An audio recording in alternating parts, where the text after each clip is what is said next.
আমাকে ভালোবাসতে আমার আপনার সাথে যোগাযোগ রাখার প্রয়োজন নেই। আপনিও জানেন যোগাযোগ তো একবার না বহুবার বন্ধ হয়েছে, বহুদিনের জন্য। ভালো তো আমি আপনাকে সেদিনও বেসেছি। থাক না যোগাযোগ বন্ধ, থাক না কিছু কথা। কিছু কথা আল্লাহ জানুক, কিছুটা কি বুঝ জানুক, বাকিটা আমি। আর আমার নির্গম রাতের মাঝে সীমাবদ্ধ থাকুক। কিছু একটা অপূর্ণ ছিল যা কখনো পূর্ণতা পায়নি। কেউ একজন আমারও ছিল, কিন্তু সে আমার হয়নি। তারপর যাকে বহুবার দেখার পরেও মন ভরে নাই, তাকে আজ বহুদিন দেখি না। তোমাকে আজও পুরোপুরি ভুলে ওঠা হয়নি। তুমি আছো, তুমি রয়ে গেছো। তুমি আমায় ভালোবাসোনি, এটা তোমার ভুল ছিল না। তোমার জায়গা থেকে তুমি সঠিক ছিলে। ভুল ছিল আমার। কেন জানো? বিনা অনুমতিতে তোমাকে ভালোবেসেছি। তোমাকে না জানিয়ে সহস্রাধিক স্বপ্ন বুনেছি। ভেবেই নিয়েছি তুমি আমার। এক প্রকার ধরেই নিয়েছিলাম তুমি কখনোই আমাকে ফেরাবে না। মনে করেছিলাম বাকিটা জীবন তুমি শুধুই আমার।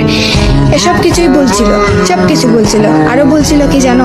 আমি বোধহয় জানতাম তুমি ঘৃণা করতে পারো না, তুমি অবহেলা করতে জানো না, তুমি তুচ্ছ তাচ্ছিল্য করতে জানো না, তুমি অসহায় করে দিতে জানো না, তুমি অপমানের সুরে কথা বলতে জানো না। কিন্তু এসবের কোনো কিছুই তোমারও জানা ছিল না।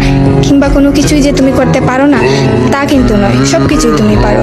পুরো চিন্তা ভাবনাই ছিল ভুল। যে আমি ভেবেছিলাম তুমি ঠিক তার উল্টো দিকেই ছিলে।